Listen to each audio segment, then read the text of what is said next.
Bang Sap sepakat bahwa ini nggak bisa ditawar, nggak bisa dinego. Banyak bisnis yang gulung tikar karena ternyata mereka nggak pro planet. Banyak orang di Indonesia bilang kalau sustainable businesses tuh mahal. Karena kebanyakan orang di Indonesia familiar cuma nama recycling. Sebetulnya apa yang konkret yang bisa kita lakukan nih? Jadi sekarang ini bumi kita tuh dia belum overweight, tapi dia udah on the way overweight. Dan kalau misalkan circular economy ini nggak diimplement, lama-lama overweight. Dengan ada climate change, nanti untuk nanam padi, sayuran dan lain-lain itu setengah mati. Apa sih kebohongan terbesar tentang sustainability? Apakah bisa profitable?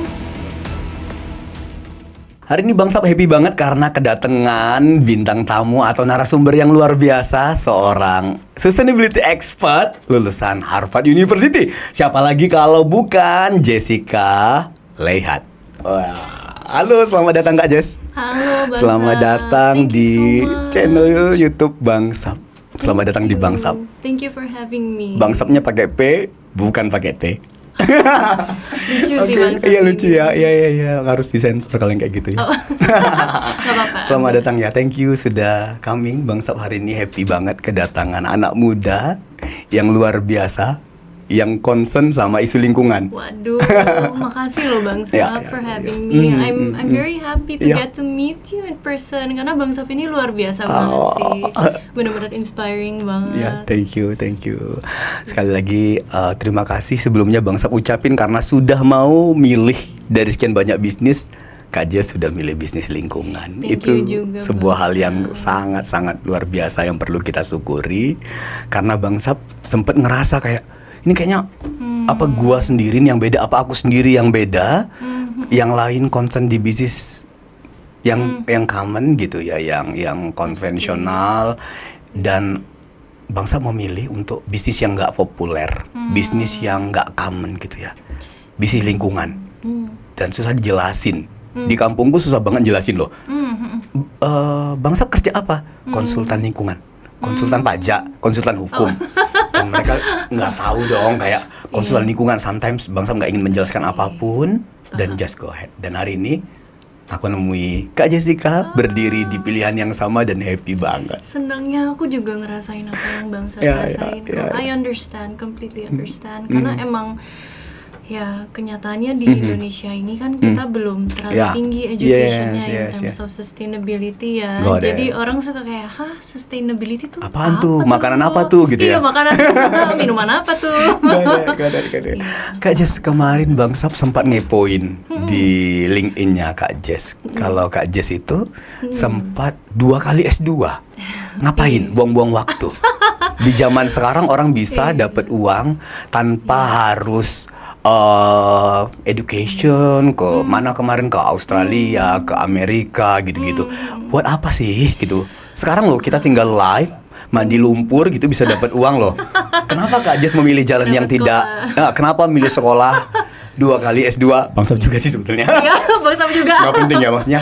Why melakukan itu? Dulu aku kira aku orang yang paling aneh, Enggak. memilih jalan yang tidak populer. Iya. Why kamu melakukan jalan itu? Aku ngerti sih Bang Sap merasa aneh. Aku pun juga kayak suka, hah ngapain? Orang-orang bilang kamu ambil S2. Tapi ya sebenarnya unexpected sih. Yap. Bener-bener nggak direncanain Nggak gitu. direncanain. Jadi perjalanan kenapa juga aku ada di sustainability industry itu dimulai ketika aku ambil S2 pertama di Australia. Di Australia, Dan oke. aku diharusin tuh ambil kelas sustainability. Oke. Aku pun sama seperti orang lain bertanya, apa itu sustainability? Apa itu gitu sustainability? kan. Yes. Dan setelah belajar aku kaget sendiri, aku sedih ngelihatnya. Aduh, kalau begini terus kayaknya bumi kita nggak akan bisa last long. Terus kenapa harus generasi yang berikutnya yang suffer, sedangkan Got it. kita happy-happy aja gitu. Terus setelah ngambil kelas itu, walaupun hatinya tergerak, masih belum ada action yang belum bisa besar action yang gimana besar. gitu. Nah, mulailah tuh aku balik, aku kerja kebetulan di Tokopedia. Tokopedia, keren. Sebagai growth marketer. It was a very fun time working for them.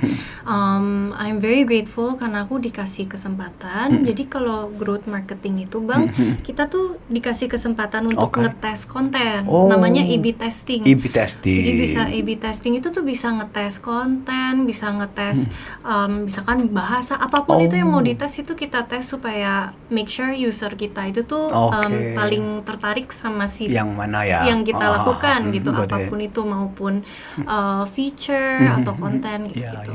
Nah, aku dikasih kebebasan, terserah gitu, aku mau testing apapun dan aku decide, why not aku tes, aku jadi nge-lead eco-conscious users di Tokopedia ke produk-produk eco-conscious yang ada di Tokped seperti reusable straw gitu-gitu. Keren. Nah, dari situ ya, dan dari situ. Kak Jess salah satu aktor di belakang itu ya. Sempat bikin landing page. Keren. Tapi sayangnya Bang Sap cuma ribuan dari jutaan orang yang tertarik. Dari situ aku sadar nggak bisa nih gini terus gitu. Dan langsung entah gimana nekat ngambil master kedua yang part time karena kebetulan juga lagi sambil kerja di Harvard in sustainability.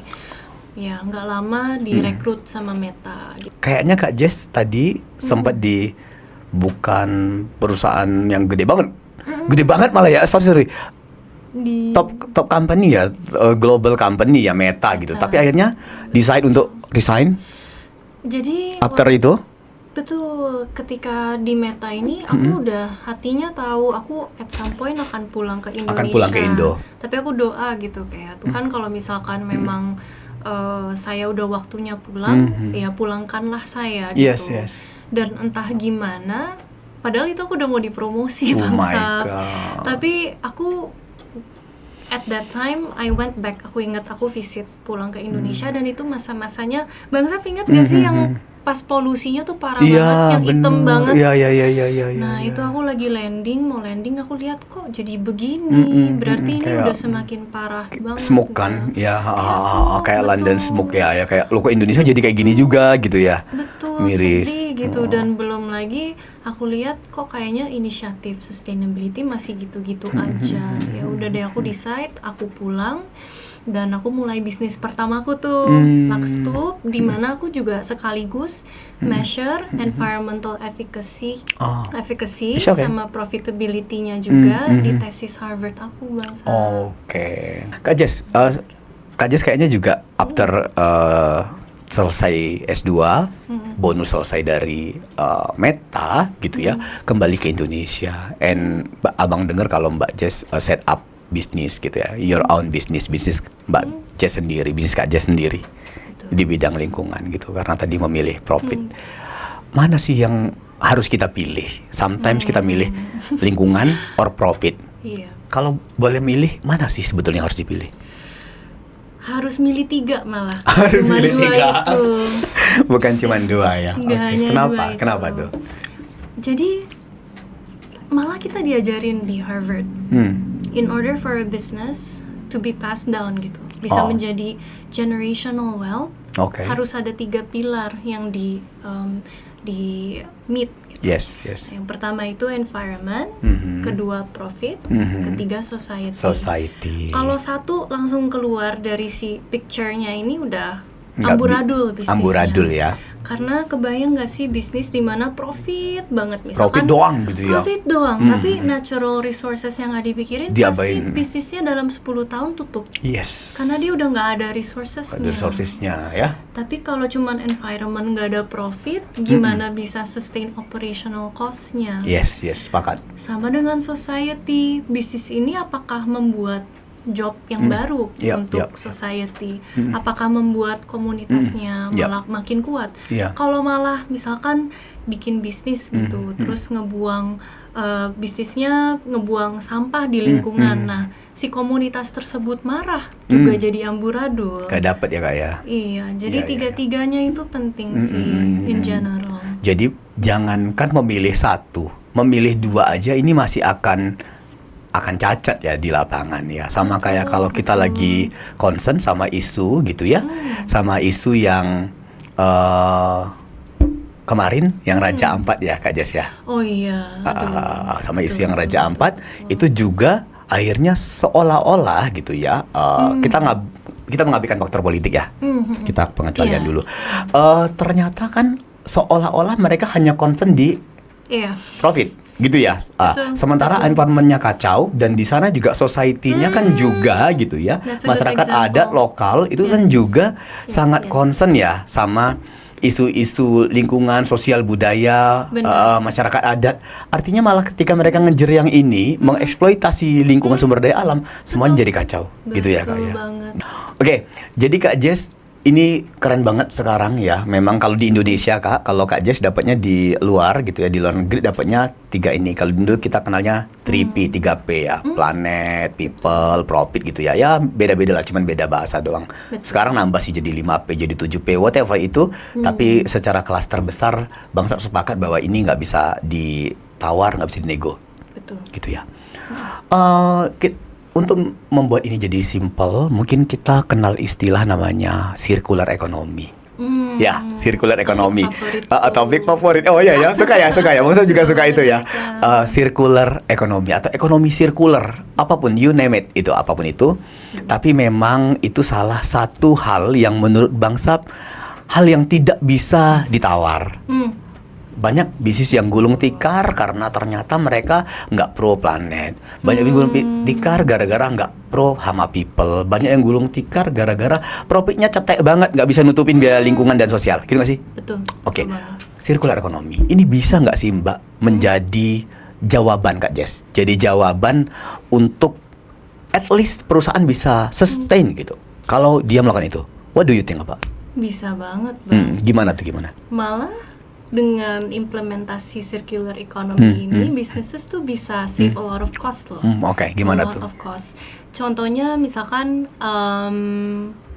jadi circular economy ini kan contain ada repair, ada reuse, terus upcycle, Oke. lalu recycle. Ini in order Ya. banget. Ini idealnya. Got it. Jadi kalau ada barang, kalau bisa repair dulu, repair nggak bisa, di reuse, sorry bang, salah. It's okay. Kalau misalkan, jadi in order, kalau bisa di repair dulu, Repair, lalu di reuse. di reuse. Lalu kalau misalkan emang udah nggak bisa repair dan reuse, di upcycle, Oke. baru recycle. Got it. Upcycle sama recycle ini banyak orang di Indonesia suka keliru. Got it. Bedanya apa? Recycle ini nih require the materials to go into a process di mana rubah menjadi materi baru. Yes. Sedangkan upcycle nggak Yep. go through that process. Hanya kayak misalkan nih ada baju yang rusak, bolong. Nah, bolongnya ditutup aja Yep. gitu dengan bunga Ya, misalkan. ya. Nah, itu yang Bisa disebut upcycle. Nah, kalau misalkan sebuah bisnis operationsnya dia bisa keep repairing dia Yes. punya mesin dibanding beli baru, Yap. save cost jauh pasti Iya kan, dong, Bang? iya betul. Nah, sama juga dengan reuse gitu. Kalau misalkan dia beli mesin yang second, terus juga efisiensinya sama dibanding beli mesin baru, kan masih lebih murah beli mesin second tetap. Yes, betul. Gitu sih. Jadi sebenarnya banyak orang di Indonesia bilang, oh sustainable businesses tuh mahal. Karena banyaknya yang kebanyakan orang di Indonesia familiar cuma sama recycling. Recycling. Which is expensive Yes. memang costnya, Yes. dimana orang tuh harus beli mesinnya, terus juga untuk cerna materinya itu tuh sulit banget, Ya, Bang. betul. Karena cuman kalau nggak salah di Indonesia recycling rate itu 5%. Iya, betul. Dimana Enggak, ini. banyak barang itu tuh disegregasinya setengah mati gitu. Karena waste management system kita sendiri Yes. juga nggak bagus. Belum siap ya. Jadi apakah bisa profitable? Wah, bisa, dan malah peluangnya besar banget. Besar banget. Oke. Malah berdasarkan forecast secara global, Bang, ini ada potensi kalau misalkan orang menjalani circular economy, itu bisa grow diproyeksi by 2035 itu USD 2,6 triliun. Dan di Indonesia juga ada potensi bikin 4,4 juta Lapangan kerja. baru. Nah. Dan in terms of US dollar juga $45 million from the circular economy industry itself gitu. And when I speak about circular economy industry di Indonesia tuh belum banyak yang tap Belum on it. kesentuh ya. Iya, padahal banyak banget bang. Got it. Rental baju, Iya. barang second, wah banyak banget. Upcycle pun kan di Jogja, Iya. Jogja pun banyak orang yang seninya tinggi kan bangsa. Yes. Padahal itu banyak yang bisa upcycle. Gitu ya. Oke. Melihat dari sini Kak Jess, sebetulnya apa yang konkret yang bisa kita lakukan nih? Ini kan ada 4,4. Daripada kita sibuk nih ya, mengutuk pemerintah gitu ya, mengutuk kegelapan gitu. Sebenarnya ada nggak sih lilin yang bisa kita nyalain bareng-bareng gitu? Daripada oke, lu janji tuh ngasih 19 juta lapangan pekerjaan. Oke, yes, we know gitu ya. Terus sekarang kondisinya sudah lagi begini gitu ya. Apa sih yang bisa kita lakukan sebagai masyarakat untuk bisa berkontribusi? Disclaimer, Bangsa bukan pro dan kontra sama pemerintah gitu ya. Ini di luar kampanye, Pilpres sudah lewat. Ayolah kita sama-sama bergerak untuk Indonesia tercinta. Apa yang bisa kita lakukan? Konkretnya kita ngapain sih harusnya? Kenyataannya sustainability ini nih bikin banyak orang jadi ribut. Karena selalu kayak, loh tapi kok pihak yang ini nggak responsible, pihak itu nggak responsible. Betul. Tapi sebenarnya kan it takes a lot of people to tango ya. Perlu dari policy maker memang mereka harus responsible. Satu, sama regulasinya. Lalu juga perusahaan ya harus nyiapin dana CSR dan buat regulasi ya di internal. Lanjut. Lalu mereka juga as businesses seharusnya reanalyze mereka punya business process, business system. Lalu consumer juga gitu. Tapi advocates itu memang tetap dibutuhkan. Tapi nggak bisa hanya orang advocate aja gitu. Kayak kita harus sustainable gitu, karena kan human behavior itu kompleks ya. Kita nggak bisa merubah satu malam ya. Untuk berubah kita harus pilah sampah nih besok pagi. Betul, nggak bisa. Itu semua jadi harusnya integrated. Jadi konkret. Setuju. Kalau dari sisi aku sih apa yang aku bisa lakukan ya aku mulai dulu aja. Kita mulai dulu dari diri kita ya Kak ya. Bangsa gitu kan, mulai dulu aja. Just mulai dulu, bisnis, apapun yang orang pun juga. Whatever itu gitu ya. Kita kadang perlu tutup telinga kita karena kalau kita nutup mulut orang banyak sekali ya. Sepakat sih tadi yang Kak Jess bilang bahwa memang selalu ada peluang di sekitar kita kalau kita mau ambil bagian dari perubahan daripada teriak-teriak. Oke ya. Karena apa gunanya kita maksa orang berubah? Yes. Berubah juga iya. Tapi Kak Jess, banyak orang yang ngambil keputusan untuk oke, aku mau terjun ke isu lingkungan, ke bisnis lingkungan karena termotivasi gitu ya sama motivator atau apapun itu atau termotivasi kita. Tapi kan kita perlu tahu bahwa sometimes gitu bahwa bisnis itu idealnya adalah sebuah makhluk baru ya yang memang harus dihidupi dan menghidupi. Betul. Jadi sebelum dia menghidupi dia harus kita hidupi dulu sebagai business owner. Iya. Pernah nggak sih Kak merasa gagal setelah set up bisnis? Sok-sokan lu, sok-sok idealis, bangun bisnis lingkungan, bangkrut kan lu, gitu. Pernah nggak sih gagal? Pernah. Gimana tuh? Tentunya pernah. Jadi untuk bisnis pertama yang pas aku balik dari Meta bang, aku bikin bisnis pertamanya tuh namanya Luxloop. Luxloop. Nah kalau ngelihat chart yang tadi boleh kasih unjuk chart yang circular economy. Nah, aku main pas di mana? balik ini, aku main di rentalnya itu di sini, tapi di tengah-tengah karena waktu itu konsepnya jadi baju rental, orang nyewa baju karena pemikiranku orang nggak perlu beli, mereka sewa aja, toh baju biasanya cuma dipakai sekali untuk cewek gitu, lagi party dresses. Nah tiap ada kerusakan aku repair gitu, jadi sebisa mungkin di tengah sini gitu. Itu kan most idealnya ya, karena in steps yang tadi seperti aku mention ke Bang Sab. Tapi kenyataannya kadang teori memang mengatakan itu yang paling sustainable, tapi demand-nya kalau nggak ada gimana? Nah, balik lagi sebenarnya, jadi di tesisku pun juga aku udah publish ini Bang di Harvard. Kan aku sempat measure environmental efficacy dan juga profitability-nya gimana gitu, social impact-nya juga. Nah, kalau misalkan demand-nya rendah, secara environmental itu sebenarnya impact-nya nggak besar banget. Karena bayangannya semakin bajunya dipakai berkali-kali gitu, itu artinya makin sustainable. Sedangkan itu demand-nya nggak terlalu besar. Padahal kalau di luar negeri bisnis itu. seperti ini udah common. Balik lagi, apakah kita bisa merubah Iya, orang habit punya tadi ya. habit? Sulit. Karena tadi ya mungkin Iya. culture-nya kita yang menganggap bahwa oh saya mampu kok, kenapa harus nyewa, aku bisa beli, emang betul, gengsi betul. dong, gengsi dong. Betul. Karena saat ini gitu ya Kak Jess ya, dianggap Iya. kalau kita ngaren barang atau Iya. kita beli barang setengah pakai atau habis pakai Betul. milik orang atau sewa Artinya gitu, kayak- ih kayaknya ini orang nggak Iya. mampu ya, itu Iya. steril nggak, itu Nah, hygiene nggak, itu steril.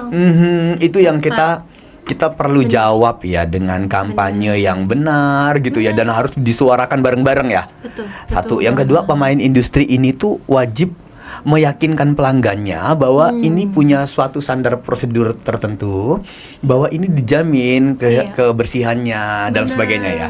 Betul. Oke, betul got it. banget. Berarti pernah gagal juga dan dari Betul. situ Kak Jess belajar. Dari situ belajar dan pivot karena Pivot. tetap harus realistis. Iya, realistis karena ngejar yang 3P tadi ya. Iya. Nggak mungkin concern sama lingkungan doang tapi ternyata nggak dapet duit dalam tanda petik. Betul. Oke, Jadi harus apa yang kamu lakukan saat itu Kak?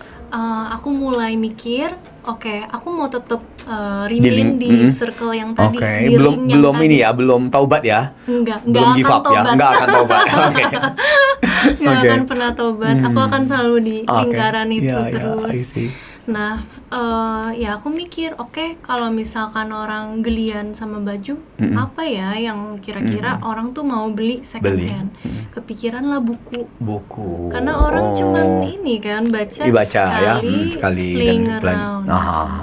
Ternyata iya, habis itu ya And pivot ke situ. berjalan, puji Tuhan ya. Dengan brand yang si Thriftin Thriftin, itu ya. Oh, betul. Sekarang aku oke. jadi jalanin Thriftin. Oh, jalan Thriftin. Dan kedepannya nggak buku aja sih Bang Oke. Sap. Ya, akan ada beragam produk gitu. Lingkungan yang tetap concern di main isu yang sama ya. Betul, Lingkungan. Oke, itu gimana kalau Thriftin, boleh spill dikit nggak? Iya, boleh. Barangkali bisa menginspirasi kawan-kawan yang nonton gitu ya, teman-teman Bangsap, sobat Bangsap yang concern sama isu lingkungan. Apa yang Thriftin lakukan bersama Kak Jess? Jadi sekarang ini kita marketplace yang enable users kita untuk jual dan beli buku second. Buku second. Tapi kita juga jual barang lain sih Bang, cuman nggak di website kita gitu. Oke. Cuman kalau website kita fokusnya buku aja. Buku. Jadi orang bisa titip buku di kita consign, mereka jual, atau mereka juga bisa beli buku-buku. Bisa beli juga ya. Oh, oke. Kita pun ada komunitas Bang. Oh, ada komunitasnya juga. Iya, ada Oke. komunitas pencinta buku. Pencinta gitu. buku. Iya, Oh, di grup iya. kita. Susah nggak struggle-nya dibandingkan bisnis yang pertama tadi Kak Jess? Apakah pivot yang ini lebih tervalidasi atau kayak gimana biar teman-teman ada gambaran kalau mau ngambil keputusan? Struggle sih akan selalu ada ya. Bang Sap juga Ya, mungkin ya. tahu kan sebagai Betul, business owner betul, pasti ada berat di sini, berat di situ. Tapi I would say ini lebih ada hasilnya. Lebih Bang. ada hasilnya. Iya, dan ya dari kegagalan memang kita harus belajar terus ya. Dan Yap. semangat. Oke. Benar. Udah terjun ke situ, Kak Jess juga sudah memvalidasi setelah dari global company, lanjut setup bisnis pertama bidang lingkungan, ternyata belum se-work yang diharapkan, lalu pivot gitu ya. Lalu sekarang Kak Jess masuk ke dalam salah satu pelaku circular economy. Sebetulnya kenapa sih orang-orang, teman-teman kita tuh perlu peduli sama circular economy? Apa sih yang sebenarnya dipertaruhkan kalau kita nggak peduli? Aduh, kebayangnya tuh gimana ya? Coba bayangin, jadi sekarang ini bumi kita tuh istilahnya dia belum overweight, Belum overweight. tapi dia udah on the way overweight. Iya. Dan kalau misalkan circular economy ini nggak diimplement, lama-lama overweight. Good. Dan yang harus suffer balik lagi siapa? Generasi berikutnya. Anak cucu kita nanti ya, Karena betul. nantinya akan ada banyak konsekuensi seperti banjir yang berlebihan. Ya.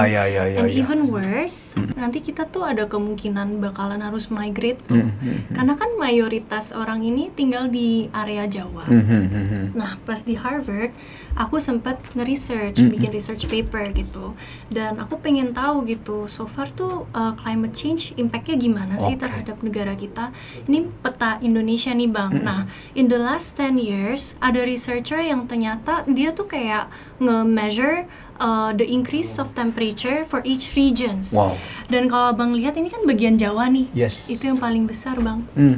Dan ini menakutkan sih. Oh my Karena god. kan agriculture industry Yes. kebanyakan di bagian Jawa. Got it. Artinya dengan ada climate change, nanti untuk nanam padi, sayuran dan lain-lain itu setengah mati, Bang. Udah ini ya makin susah Waduh, banget ya. Susah banget, Bang. Dan dengan begitu terpaksa lama-lama migrate. Tapi itu juga bisa last berapa lama gitu. Sampai akhirnya gimana kalau udah semuanya increase gitu. Itu studi di Harvard kemarin membuktikan seperti itu ya. Ternyata itu bukan isapan jempol ya kalau sebagian pantai juga Betul. sudah naik ke permukaan, kota-kota Iya. terendam gitu ya. Bener, bahkan Oh Bang, my God. the recent Bali flood aja apakah itu udah nggak cukup tanda ya kalau Iya, iya, misalkan climate change itu emang Kalau real kita gitu. nggak denial dengan itu ya, kita nggak menolak Iya, fakta-fakta itu. Iya. Oke, betul. Kak Jas. Tapi sebetulnya Hmm. apa sih kebohongan terbesar tentang sustainability? Karena di zaman sosial media ini kita seperti kebingungan. Aduh. Mana sih yang isu yang bener, mana yang enggak gitu. Sometimes malah kita kadang agak kesal tuh sama brand-brand yang nggak bertanggung jawab, yang menunggangi isu sustainability, isu green product, green industry itu hanya untuk kepentingan campaign dia. Kepentingan untuk branding, untuk dapat perhatian masyarakat, untuk dapat loan atau pinjaman gitu ya dari lembaga pemberi pinjaman gitu, untuk dapetin semacam peringkat-peringkat ratingan lingkungan. What do you think about? Ini yang bangsa perasa perlu dilurusin nih. Iya. Apa kebohongan terbesar yang sebetulnya terjadi dan membuat masyarakat menjadi bingung? Memang sih greenwashing ini masih sangat common dan susah untuk ditangkap terutama di Indonesia. Yap. Karena ya regulasi Indonesia memang mengharuskan perusahaan di Indonesia untuk responsible gitu, untuk collect sampah dan Yap. lain-lain. Tapi progresnya nggak pernah benar-benar di-track, Bang Sam. Yap. Jadi actually ada beberapa pertanyaan krusial yang kita sebagai konsumen juga patut bertanya gitu, Ya. untuk tahu apakah bisnis ini serius nggak sama komitmennya. Yap. Jadi gimana sih kita bisa tahu gitu kalau misalkan sebuah perusahaan tuh beneran actually green gitu. Green atau greenwashing, cuman Iya. untuk cuci pikiran, branding gitu ya. Benar. Itu tuh bangsa sempat bahas tuh di konten abang kemarin tentang greenwashing gitu, tentang eco label, fake bohong-bohongan itu.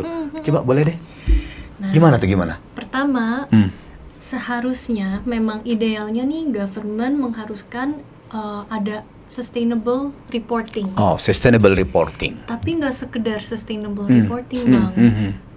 Unitnya harus ditentuin. Ditentuin Karena banyak report yang dipublish itu sebenarnya percentage contohnya. percentage. Nah, percentage itu kan ya bisa Got it.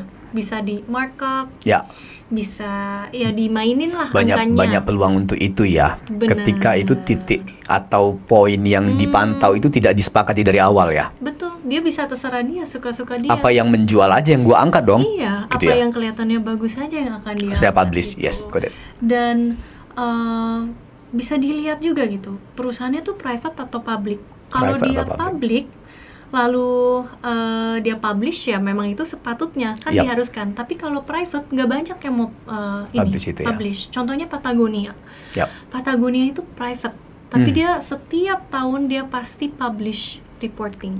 Wow. Karena emang komitmennya sebesar itu. Sebesar itu. Benar-benar sebesar itu. Oke. Dan memang kelihatan juga dari product life cycle-nya ini Iya, yang akan iya, aku jelasin nanti. Boleh. Nah, sejak kapan mereka publish-nya juga gitu si impact reporting ini? Karena banyak yang mereka mau go public, mereka baru publish. Ya, Itu benar. Baru disulap dalam tanda petik ya. Nah, Ada pertanyaan demand juga. ya. Karena terpaksa memang sebuah public company Harus melakukan itu. melakukan itu. Yap, Nah, ini dari sisi transparansi si perusahaan tersebut ya. Lalu Kepentingannya hanya untuk Benar. hanya untuk itu dalam tanda petik ya. Oke, Benar. lanjut. Nah, pertanyaan lain yang wajib dipertanyakan, kita bisa pakai ini ada diagram namanya product life cycle. Yes. Kita di Harvard juga diajarin ini. Ya. Jadi ini namanya juga kalau bangsa pernah dengar cradle to the ground. Oke. Itu dalam artian si barang ini kayak si mug ini, ini sejak dia diproduksi sampai dia mati. Yes. Seperti bayi gitu, Got it. benar-benar sejak dia dikandung Ya. ibunya sampai dia sudah tidak ada di bumi ini gitu kan. Nah, jadi patut dipertanyakan juga si perusahaan tersebut kalau misalkan dia ini ya, terutama perusahaan yang produce goods gitu, Yes. ditanya gitu, dia asal bahan produknya Dari mana, apa? dari mana gitu, apakah itu dibuat dari misalkan nggak China, India gitu, di mana anak kecil yang underage Ya, ya. di pekerja gitu. Terus juga itu kan society-nya nggak ada. Ya. Lalu juga bahannya tuh beneran sustainable gak? Atau kayak aku sering lihat tuh sedotan di restoran. Ya. Jadi dia punya packaging sustainable, tapi pas aku lihat sedotannya aku tahu Sama ini plastik aja. gitu. Nah, lokasi dan proses produksinya juga itu penting. Apakah ketika ngeproduksi misalkan tekstil, lalu waste-nya itu dibuang ke sungai gitu. Terus dia cara pengiriman barangnya gimana? Yap. Lalu dia kemasannya sustainable kah? Dan setelah misalkan produknya udah selesai dipakai Yap. sama customernya, mereka responsible gak? Nggak sama produk untuk itu ya. collect-nya? Collect itu lagi. Atau mereka kayak bodo amat, nanti juga beli yang baru itu Ya, masuk ke ya, landfill ya. aja gitu. Jadi bisa dilihat dari life cycle sih produk Oke. tersebut. Cuman Keren. kalaupun bisnisnya itu belum semuanya meet, which again misalkan nih contohnya packaging itu mahal banget. Iya. Kalau kita mau profitable, kadang packaging itu nggak bisa Yap. ini ya, nggak bisa benar-benar kayak sustainable.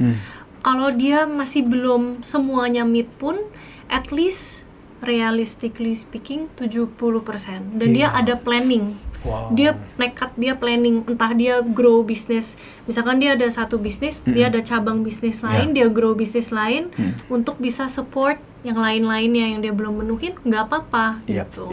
Karena harus realistis juga at the same time. Oke, keren banget Kak Jess ya. Artinya sebetulnya market sebetulnya siap kok, gitu ya, siap. Tapi memang responsibility ini harus diambil bareng-bareng, gitu ya kesimpulannya ya. Artinya berarti pemerintah harus tentukan regulasinya, lalu fungsi kontrol atau pengawasannya.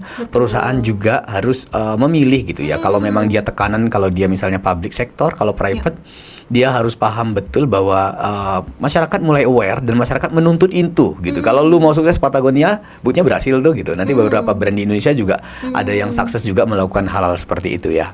Kak, misalnya ada nggak sih contoh ekonomi sirkular di Indonesia dan luar negeri? Tadi Bang Sap ada spill kan? Ya. Ada Patagonia, ada IKEA. Kalau di Indo ada apa ya? Kayaknya ada beberapa brand juga ya. Ada di Indo, contohnya aku suka banget brand baju namanya Kain. Ini Kain. sebenarnya banyak banget, Banyak Bang ya? Sap, tapi sayangnya masih kecil-kecil dan menyebar. Menyebar Jadi gitu untuk ya. kita kayak tahu mengenai brand tersebut tuh sulit. Tapi untungnya ada satu nih festival Bang, namanya Pasar Bahagia Pasar Bahagia. di Jakarta. Itu ownernya sama dengan yang Kain tadi aku mention. Jadi mereka isinya semua produk-produk sustainable. circular, digabungin gitu. Digabungin jadi 2 bulan satu. sekali. Nah, yang aku suka kain, Bang. Kain, Jadi ya. itu dari mereka punya farm, mereka juga jualan buah. Balik Oke. lagi kan Oh. tetap harus profitable. Betul dong. Nah, sampah buahnya dijadiin bahan baju, Bang. Oh, Bagus wow. banget. Bagus banget hasilnya. Kayak Bangsa penasaran deh nanti Bagus, nih. bagus Thank you, banget. udah di spoil. Banyak, Ada lagi ya kayaknya di Indo Iya. ada apa ya? Wash for change. Banyak ya teman-teman ya? banyak. Kayaknya ada Banyak beberapa banget. ya. Oke Betul. dan kita harus. Dan thrifting juga. Oh iya, thrifting juga ada. Oh iya, bisnis Kak Jess juga main di situ juga ya. Betul. Kak Jess, sustainability itu kan sebetulnya bisa masuk ke semua elemen kehidupan. Oke ya, bisa itu dari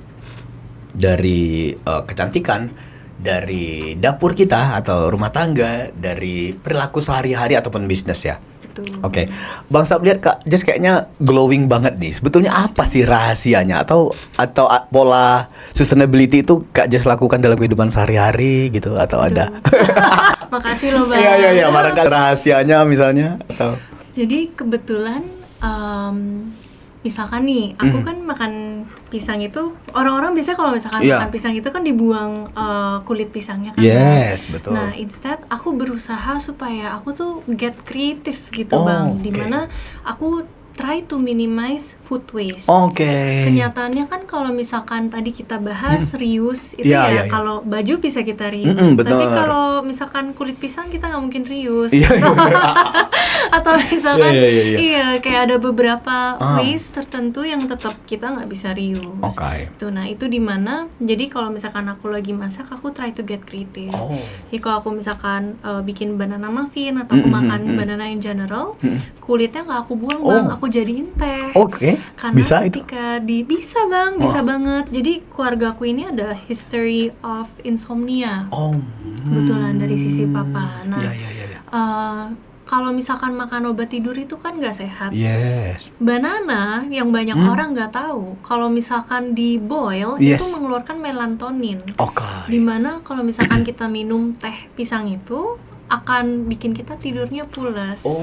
Jadi dari banyak tidur, alhasil juga kulit kita semakin fresh. Oh, itu rahasianya. Jadi dari Jadi situ, sustainability-nya dapet, Betul. pola tidurnya jadi terperbaiki, Bener. sama akhirnya ngefek dong ya. Karena kan memang kata coachnya Bener. abang juga kalau mau, lu Iya. kalau mau bentuk badan lu harus tidurnya cukup Tidurnya ini gitu. Ternyata bisa dapat ya. Bisa. Ketika bisa dapat banyak manfaat, kenapa harus memilih salah satu ya? Iya, bener banget. Oh, oke. Kak, bisa nggak sih misalnya kita tetap trendy, tetap gaul, tetap ngikutin tren dengan pola hidup yang ramah lingkungan tadi? Bisa nggak sih sebetulnya? Bisa banget. Gimana? Sebenarnya balik lagi ya, ya kalau kita ngomong misalkan nih, sekarang nih lagi ngetren namanya anak skena. Ah ya. Bang Sam dengar gak sih? Anak skena tuh, Ada anak juga. senja ada. Nah, anak-anak skena ini, anak-anak skena ini kan suka ini bang, baca apa buku-buku yang kelihatannya tuh kayak vintage. Iya, tua. bener. Balik lagi second hand sebenarnya bang. Ya, Keren. karena untuk mempertahankan itunya ya. Bener. Sebetulnya berarti tidak semua tren itu buruk, tidak semua tren itu alay, tidak semua tren itu perlu diperdebatkan sepanjang itu tuh ternyata support loh, ada sisi positif yang bisa diambil ya. Contoh kayak anak skena tadi, ternyata dia salah satunya membutuhkan properti, misal let's say buku gitu ya. Betul. Ternyata bukunya buku vintage dan itu kan Iya. sebenarnya better beli yang second kan ya, kayak yang trip-trip Tin lakuin tadi ya. Betul. Dan dia tetap bisa kelihatan trendy. Bener. Atau misalkan fashion nih bang, sebenarnya fashion itu tuh gayanya nggak ngetrennya akan recycle lagi Iya, stylenya. bener. Jadi ngapain harus beli yang baru diproduce? Kalau misalkan contohnya nih ada style bang yang lagi ngetren namanya Y2K. Wah itu Astaga bang, itu bener-bener gimana? Abang agak katra nih. Gimana? Y2K itu jadi fashion style in the 2000s gitu. Dan itu bener-bener ngetren banget di antara anak Gen Z sekarang bang. Yap. Ngapain beli misalkan Zara yang bikin Y2K kalau beneran bisa beli Yang memang Y2K. beneran ya. Kenapa harus Beneran. dipaksakan untuk dikondisiin agar Y2K ya? Iya, Padahal kalau memang dapetnya ada. aja gitu ya. Beli yang second dan sebagainya. Bisa beli second Y2K beneran.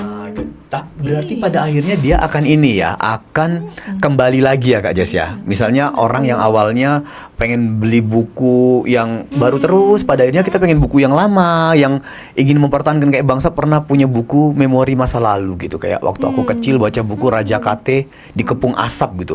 Sampai bangsa pala-palain nyari di marketplace, mana ya dapetin buku ini yang ori yang bukan cetakan fotokopi gitu kayak. Betul. Oh, akhirnya aku dapet dan senang banget. Betul. Sama kayak tren Rasanya pakaian bahagia. tadi ya, rasanya bahagia banget. Paham. Dan paham itu yang banget, perlu paham. dikampanyekan bareng-bareng, Bener. diteriakkan bareng-bareng. Kamu nggak apa-apa kok jadi dirimu, jadi komunitasmu. bener. Tolong dong bantu kita untuk tanamkan isu lingkungan ini, karena kita hidup di bumi yang sama, di buminya Iya. cuma satu, nggak bisa di copy paste gitu. Betul. Ya nggak bisa di copy paste. Jadi Betul. please jangan kasih tanggung jawab ini pada satu LSM tertentu, Iya. pada satu influencer misal Pandawara doang, atau ON doang, atau siapapun name it, siapapun itu. Bener. Kayaknya nggak bisa, kita perlu gerak bareng. Mulai dari yang influencer gede sampai yang mikro pun atau nano atau siapapun kita perlu gerak bareng-bareng karena bumi ini tanggung jawab kita semua ya. Iya, jangan salah-salahan lah. Dan balik lagi kita untuk apa juga misalkan kayak boleh kita mengeluarkan opini, tapi ya apakah kadang kita misalkan marah-marah akan Ya. merubah orang punya sifat? Enggak juga. Jadi ya apa yang kita bisa lakukan kita lakukan aja. Kalau boleh bermimpi nih Kak Jess, sebetulnya menurut Kak Jess Indonesia kalau kita sama-sama bergerak gitu ya, sumber daya alam kita sangat melimpah ruah gitu ya. Terus kita juga digadang-gadang ya, kalau Indonesia bakal jadi Indonesia emas 2045 karena bonus demografi, karena orang kita banyak, usia Gen Z, milenial kita banyak, dan anak muda kita yang bakal bertumbuh di tahun 2045 itu kayaknya bakal siap gitu ya untuk menjadi penguasa dunia kalau dimanage dengan baik. Apa harapan atau mimpi Kak Jess? Atau Kak Jess dulu atau Abang dulu? Boleh abang dulu.